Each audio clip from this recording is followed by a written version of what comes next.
சோழ மன்னர்களின் முக்கியமான நகரங்களில் ஒன்றாக கருவூர் இருந்தது. இந்த நகரம் பசுபதீஸ்வரர் கோயிலின் தாயகமாகும். இங்கு எரிபத்தர் என்ற ஒரு பக்தர் வசித்து வந்தார். இவர் 63 நாயன்மார்களில் ஒருவர். சிறந்த சிவபக்தர். சிவனடியார்களை சிவனாகவே கருதி வழிபட்டவர். சிவனடியார்களுக்கு யாராவது கெடுதல் செய்தால் அவர்களை மழு என்ற ஆயுதத்தால் வெட்டி வீழ்த்தும் அளவிற்கு தீவிரமாக இருந்தார். இப்படித்தான் ஒருமுறை சிவகாமி ஆண்டார் என்ற வயதான முனிவர் இறைவனுக்கு மலர்களால் தொடுக்கப்பட்ட மாலைகள் கொண்டு பூஜைகள் செய்து வழிபட்டு வந்தார். மகா நவமி அன்று நகர வீதிகளில் வலம் வந்த பட்டத்து யானை சிவகாமி ஆண்டார் கொண்டு சென்ற பூக்களை பார்த்தது. பூக்கள் நிறைந்த கூடையை இழுத்து போட்டு பூக்களை மிதித்து நசுக்கியது. காவலர்களால் யானையை கட்டுப்படுத்த முடியவில்லை.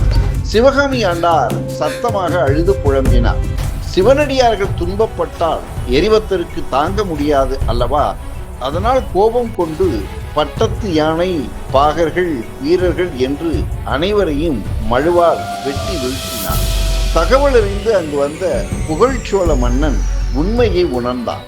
அந்த யானை தன்னுடையது, அதனால் தன்னையும் கொல்லும்படி எரிபத்தரிடம் மன்னன் வாளினை கொடுத்தார். மன்னரின் பக்தியை உணர்ந்து கொண்ட எரிபத்தர் நான் சாதாரணமானவன் என்று அந்த வாளினை கொண்டு தனது கழுத்தை அறுத்து கொள்ள முயற்சித்தார். பதறிப்போன மன்னர் எரிபத்தரின் கையை கெட்டியாக பிடித்து வாள் கழுத்தில் படாமல் தடுத்தார். அப்போது ஓர் அசரீரி கேட்டது. இந்த இரு அடியார்களின் தொண்டை உலகம் அறிந்து கொள்வதற்காகவே யானை பூக்கூடையை சிதறும்படி சிவபெருமான் செய்தார் என்றது.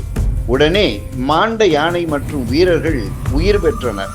சிவகாமி ஆண்டார் பூக்கூடையும் பூக்களால் நிறைந்தது. மன்னரும் எரிபத்தரும் ஒருவரை ஒருவர் வணங்கி நின்றனர். எரிபத்தருக்கு சிவபெருமான் அருளால் திருக்கெயிலையில் பதவி கிடைத்தது. சிவகணத்திற்கு தலைவராக அமர்ந்தார். எரிபத்த நாயனாரின் குரு பூஜை மாசி மாதம் அஸ்த நட்சத்திரத்தில் கரூரில் விமரிசையாக கொண்டாடப்படுகிறது.